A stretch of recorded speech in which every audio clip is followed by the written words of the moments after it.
many together with me are happy to be in the house of God. It's a privilege to be in the house of God, right? So many people wanted to have this opportunity to come here and share with us. But unfortunately, they didn't have that opportunity. Maybe it's because of work. Maybe because of diseases. Or any other reason. But thank God we're here. Privilege to hear from His word. So thank God so as He can be able to be with us in this solemn time. Because as you realized in the morning, the lesson discussion that we had, we are living in a time of a solemn time. A time of a stupendous crisis. That we are living, not even a minute should be wasted. The spirit of prophecy says, could our eyes be opened? And the scales removed from our eyes, so as we could be able to see the controversy that we are in. We could not have time to play with salvation. Our salvation is at stake. If you happen to see when Jesus came early in His ministry, He had that spirit of urgency that He was telling the disciples that I must do the work that God sent me to do while it's day. For the night cometh when no man shall work. And so we have been called upon as the final forerunners of this day. Since John the Baptist was the first forerunner of Jesus, so as we can be able to have that urgency and the spirit, so as we can finish the work. And so that which you should do, do it quickly. Turn to the key text of the day, Genesis chapter 1 verse 1. The Bible says, I hope you're there. If you're there, say amen. That in the beginning God created the heaven and the earth. And the earth was without form and void. There was darkness upon the face of the deep. And the Spirit of God moved upon the face of the waters. Our theme today is arise, go and build. But then, the title of our sermon today is God breathe to the repairers once more.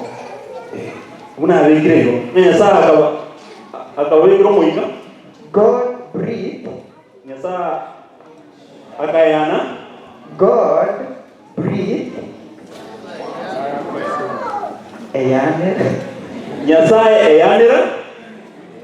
To the repairers once more.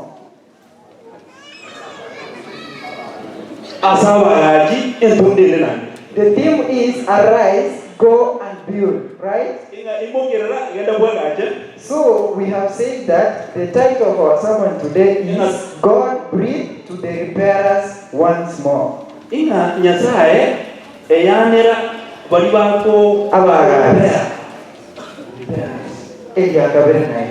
Let's pray.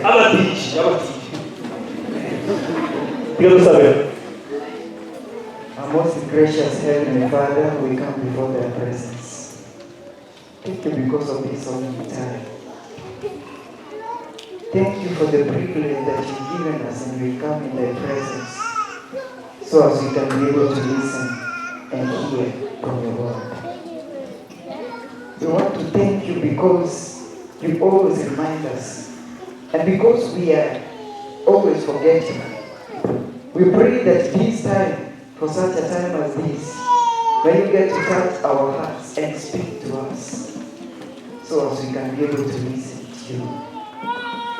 May you be able to give us hearts and a spirit of discernment so as we can discern the heavenly things. Remind us that this is your place so as your spirit that is within us, it can be able to move around so as it can be able to still the talking mouths. All the mouths can be heard, the moving here and around children can be heard, so as we can be able to know that we are in your presence. And so give us ears to hear your word and hearts to respond to your voice. For this we ask in Jesus' name. As we turn to the book of 2 Chronicles chapter 15, if you're there, you're ready. 2 Chronicles chapter 15. As we start from verse 2, the Bible says, and he went out to meet Asa and said, hear ye me, Asa and all Judah. And Bethlehem. The Lord is with you while you be with him. And if you seek him, he will be found of you.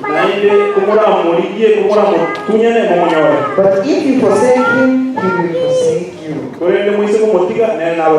Now for a long season, Israel has been without the true God and without a teaching priest. And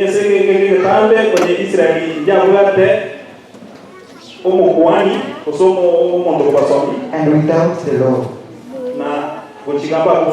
But when in their trouble did they turn unto the Lord God of Israel, and sought him, he was found of them. But when there and in those times there was no peace to him that went out, nor to him that came in. We are told that there was a great vexation upon the people of God and all the inhabitants of the country. And verse 6 says, and the nation was destroyed of nations, and the city of the city, and God did vex them with adversity. We have been told that this was a time that these people of God were trying to live without God. It was a day of a dark history in the world. They did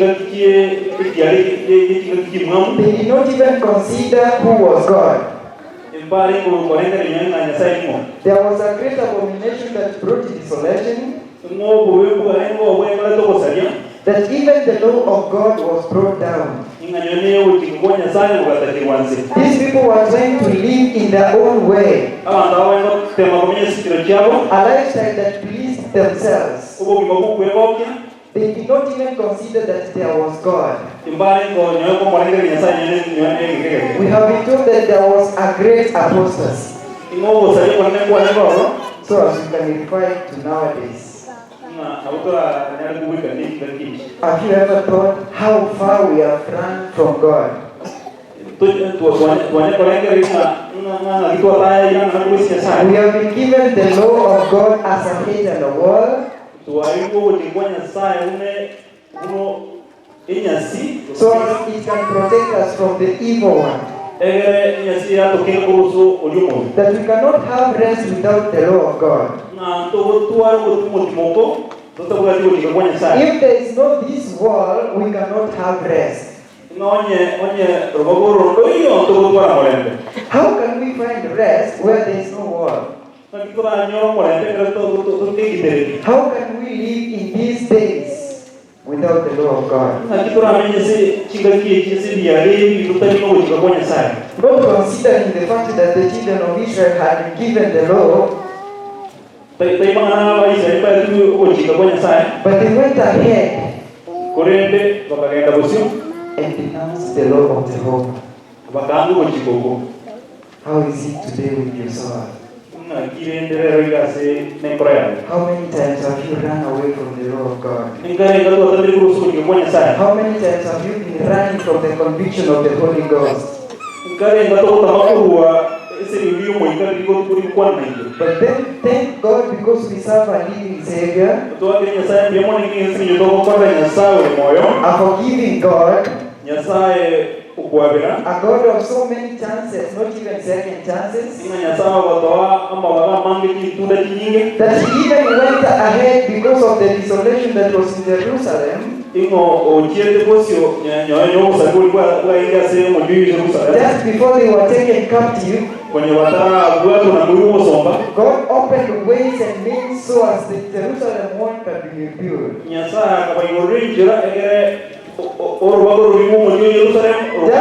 Just before it was rebuilt, in God's infinite mercies, He sent to them weeping prophets, so that they could turn their hearts and come back to God, so they could rebuild the walls of their lives, so as they can have their hearts amended. But notice what happened and how they responded to the messengers of God. The same book, go to chapter 36,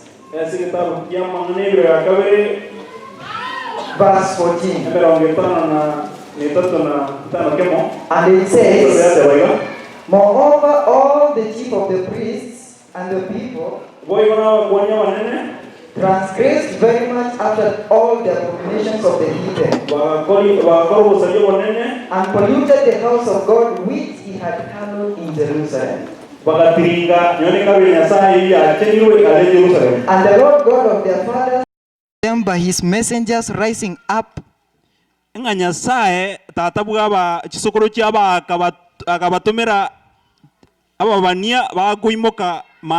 betimes and sending, because He had compassion on His people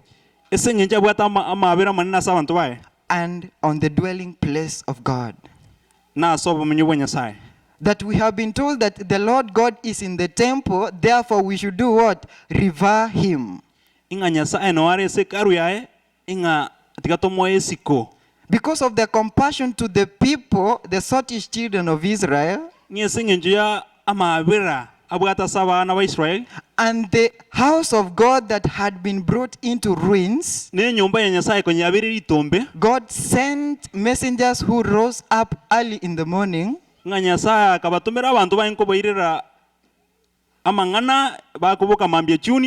as John the Baptist, the first forerunner of Jesus, to prepare a way of their hearts so that they could go back to the first days and the first love. But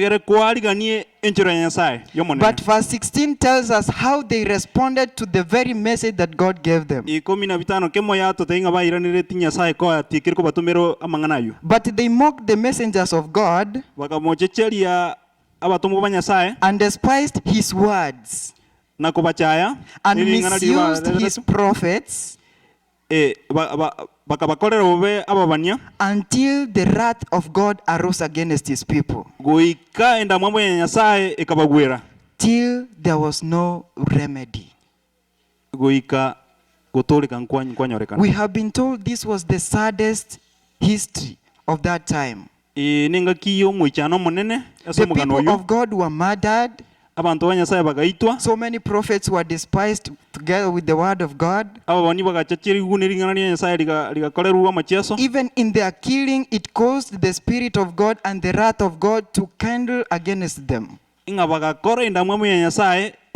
We have been told until there was no remedy.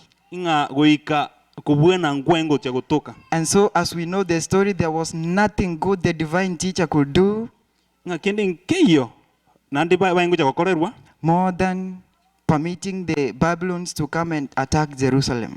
Ngegento yuka nyasaye ngo cha gukora no kurusi uko butanga kuria abagiterete. Babylon came and destroyed Jerusalem. Babeli oburuti wa Babeli bugacha bukayiri Jerusalem. They broke down the walls. Bakayiri kinyasi cha Jerusalem. That even the sanctuary of God where people came to worship nganyone kalu ya sasa yaingige sasimero became a desolate place. Ekabali tombe. Jeremiah tells us that it was form and void. Omo bani Jeremiah ga tingi ya lenge bosa. We have been told that the broken walls was a symbol of the broken law of God.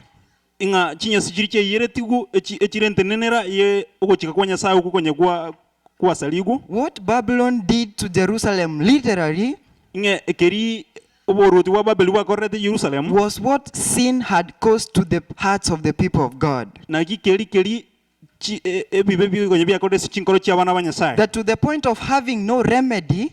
That is the situation we were just before Jesus came. Jesus came to the world after the way has been prepared. The hearts of the fathers and the children were turned.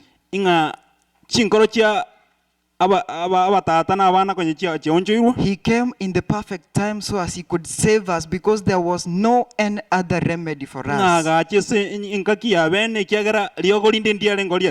On his way to Mount Calvary, the people could not even understand yet what way Jesus was going. Jesus suffered. He bled. He died just because of you and me. The messengers of God during that time, they died, they were killed. They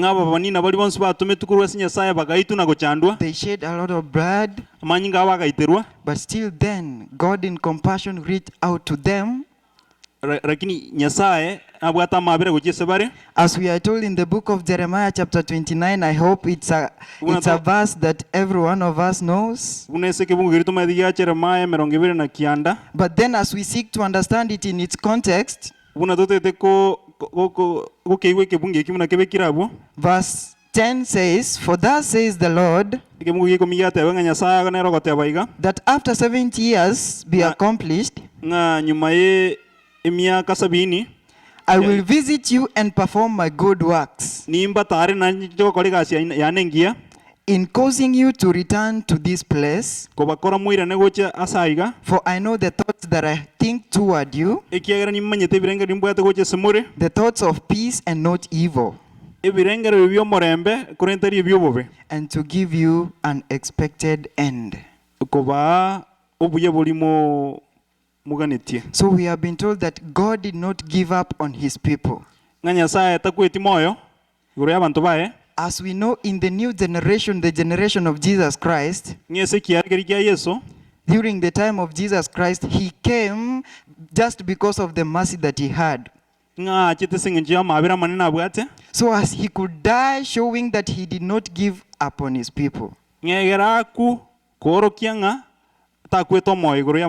So we have been told that in this time that we are living, for us to rise up and build, since our hearts have been turned, we have been burned within ourselves, and God has given us the privilege to be the final forerunners of the day. Though we may not be great as John the Baptist was, we have been given the power so as we can do the work and finish it and go home. But then how can we be able to arise and build when we are in this condition? We have died. We have fallen short of the glory of God. oboronge bwa Nyasaye. We were told in the key text that in the beginning the earth was formed without form and void. Ekebunge kanne gyetwatika koteunga ensenja abwate kieni yaenge busaiga. So are our lives. Namagima itu nabari gobono. When you take a look at your lives, Ekere to kwirigiria samagima itu. for example, my life is a testimony. Ono buno murandia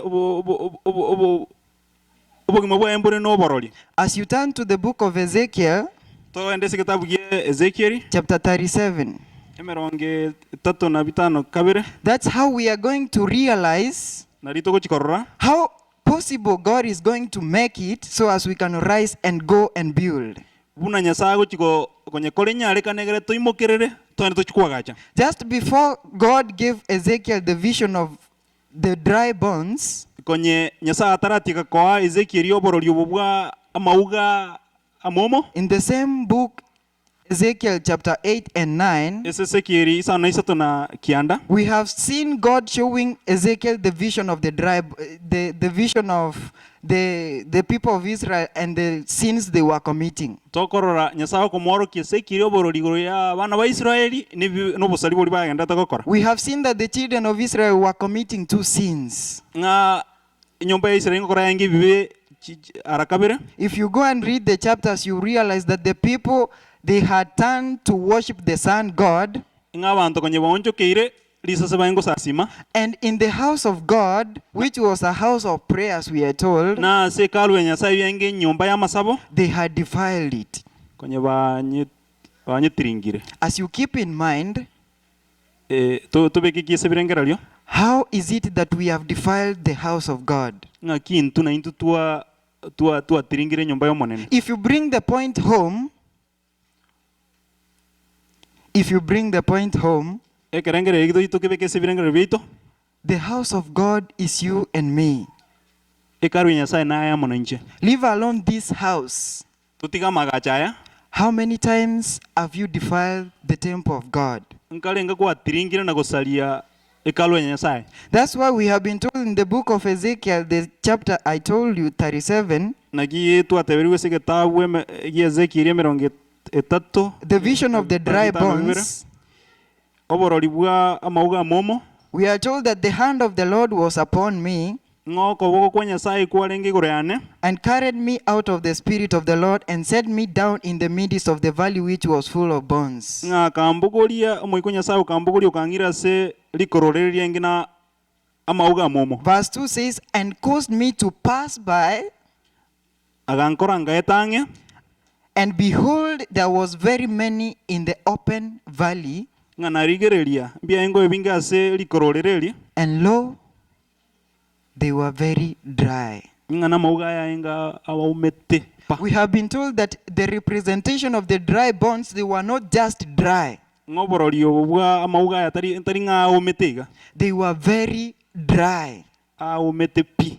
Perhaps you are in a situation whereby you've turned away from God. Nga kerokene na bole eso wa taya iranga arena Nyasaye. When you look at your life, you see there's no way back. Ekero kunya wetu ka kwaranga njirate yura nyala kwirana kujisi Nyasaye. You've done all that was not possible for a child of God. Wakore bibionse bitaengo ja kunyalika negero umwana Nyasaye akore. Maybe you were so much into gossip. Nabira nyalika na abantu kwengo nyago chenja. Maybe you were a thief. Nabira togane kwenge simbiri. Maybe you committed adultery. Nabira nyalika nga nobotomani. Maybe as a young person you committed fornication. Oso bunyakobo. And you saw that there is no way you can come back again. This is the condition that Ezekiel saw of the dry bones. That you cannot be able to see beyond your perishing. There's nothing Ezekiel saw more than the dry bones. That was the condition that he saw. And verse 3 tells us that he said unto me, Son of man, can these bones live? Changing it in the context of rebuilding our lives, okwagacha amagimaito we can ask ourselves a question. nabo tu boriri bodio Sinful as Brian as I am, inga omunyabibe bunanje chief of sinners, omonene bw'abanyabibe wicked and blind, ore omoreu nando muko can I be saved? nenyarekana atoreke. As the representation of the dry bones, God asks a question, can these dry bones live? Buna sobororio buna aronya sa bolitinga amauga ya momo nenyarekana atuaroba moyo nande. Turn to your neighbor and ask, can I be saved? Onchokero yo minumo bolinga nenyarekana nenjentoreke. Is it possible that I can be able to be saved? Nenyarekana nenjengikero gotoreka. Take a moment and think about that. Ask yourself the same question you asked your neighbor. Eboli nandayo monyeneri iboli kwa boli yo mino. Because you are the best judge of your life ever. Ekiagara nayo monachikina omonene goro yo bugima bwao. Is it possible that I can be saved? Nenyarekane injentoreke. When Ezekiel heard the words of God, Nyekere Ezekiel weta mangana nyasaye. He answered and said, Akaira neriaiga. O Lord God, Aye nyasaye. thou knewest. Nga aye nyasaye nomo manyi obionsi. Ezekiel could have said, Na Ezekiel ayengo nyarekana these bones can never live. ayengo nyangata nga mauga ate konyarekana abe nobo moyo nande. But because he knew he was talking to a God who speaks and things happen. Lakini esinge chama etengo nyasaye ngokwana nere nyasaye oli okwana nebintu byaba. As we read in the key text that in the beginning the earth was without form and void. Buna tuatika gosoma se ekebungo nga abumo chakano ense yalenge bosa etalenge na kieni. That with the spirit of power God spoke and things be. Nga goetera somo kibwe chinguru nyasaye agakwana nebintu bikaba. Everything you know about the creation happened. Kiro yento manyete goro yo botongi nganki abete. So Ezekiel is talking with a God who speaks and things happen. Ezekiel yakwana na nyasaye oli okwana ebintu byaba. And so because he understands that, he answers God back and says, thou knewest. Esenge Ezekiel yamaete igo akamwire nyasaye nga nyasaye no manyete. And that is the attitude that we should be having towards our situation. Na intu na boto bwenerete tuerore egesa kwekyo. Whenever you look upon your life, your filthy life, Ekero kuirigereria so as God comes in the book of Isaiah chapter 1 verse 18 saying, come let's reason together.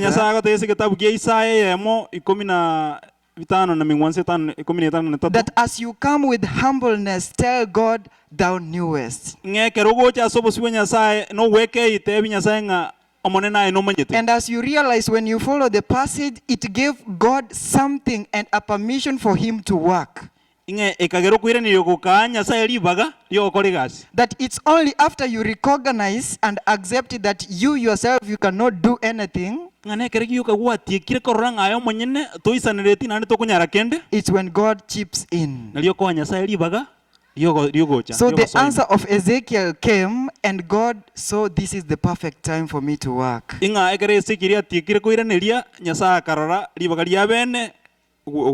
So he told him, prophesy to those dry bones so as they can hear your voice. Ezekiel did not doubt the words of God. As we are told in verse 7, so I prophesied as I was commanded, and as I prophesied, there was noise, and behold, a shaking. And friends, whenever a word of God is preached, there's always a shaking.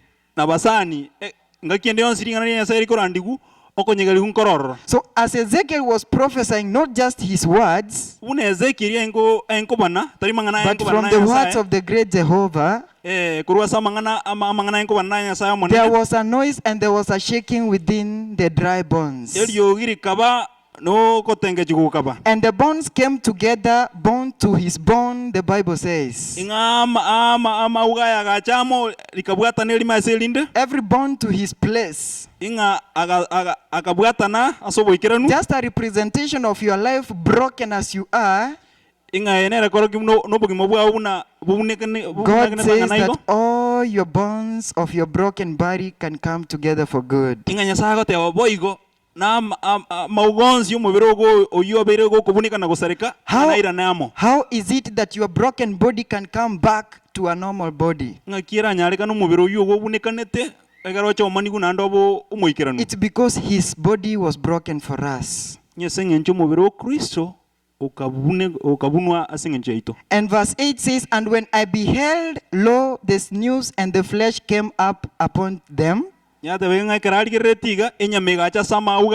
the skin was covered them, but there was no breath in them. As I told you, it's a representation of my life. Just before I came to Christ, I'm a messed up person, felt as I am, but because of the grace of God, He sought and pursued after me and brought me to the fold. As you can be able to think about your life, I don't know about you, but the message I have for you today is that God can build the walls of your life. Only if you allow Him do that.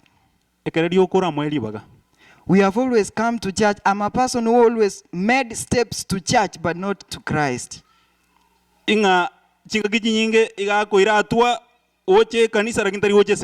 remember the book Steps to Christ? I happen to have that book, but I was making steps not to Christ but to church. That's what we have been told, that though the bones came together, there was no breath. Even though I had the knowledge of God, I did not know and understand who God was. Thank God that we all know about God at least. But do you know Him? It's a question you should ask yourself. We have come to church here day and night,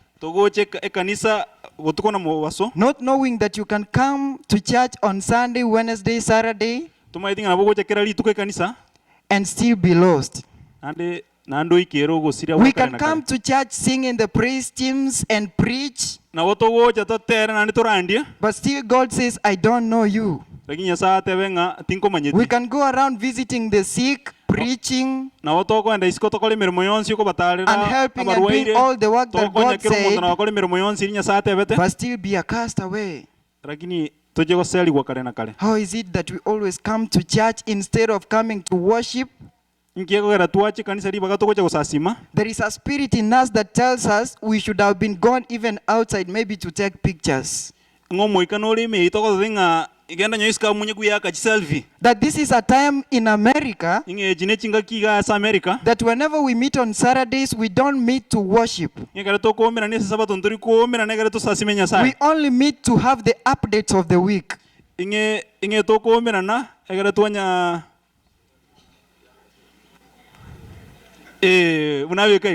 They didn't hear that. Maybe it's not in this church. What did you come to church to do? As a representation of the dry bones that came together, there was no breath.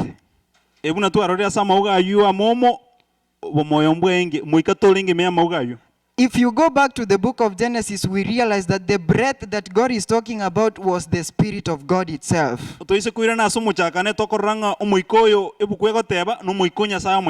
the Spirit that Jesus is telling us that once He went, He could send us a comforter. Is the Spirit in your life? We have been told in the next verse that then said, in verse 11, and He said unto me, Son of man, these bones are the whole house of Israel. Behold, they say our bones are dried, and our hope is lost. We are cut off, twatenganishirwe for our parts.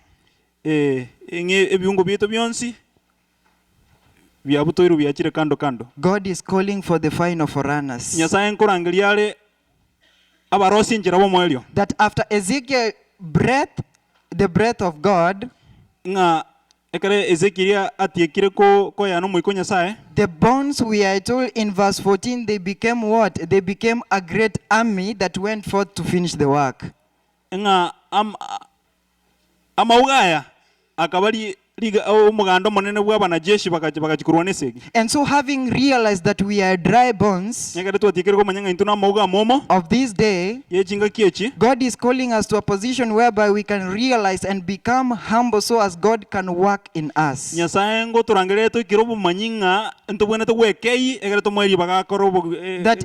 in order for you and me to finish the work, in order for you and me to go and speak the cause of Christ,